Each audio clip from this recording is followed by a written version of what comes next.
of other features, particularly with regard to ease of doing business, should find its way into the budget. So from the tax side, whether it is to do with clarifications on how indirect transfers should work, clarifications on whether unlisted company shares by foreign shareholders will be entitled to certain rates or not,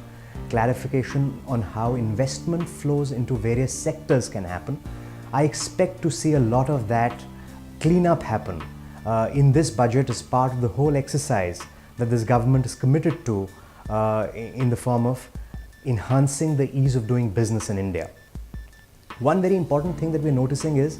that the government is definitely trying to make capital flows easier. So if you see all the announcements that are coming out from RBI in the form of put and call options, in the form of kinds of capital that foreign investors can now invest in the country, there has been a significant loosening of stated very firm stands in the past. We have recently seen in the monetary policy that the RBI has said that some sort of downside protection should also be made available to foreign investors. So I think the overall tone and tenor of the government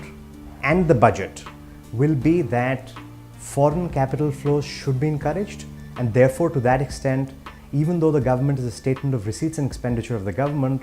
one would expect to see reform-based announcements as part of the 2015 budget of the government.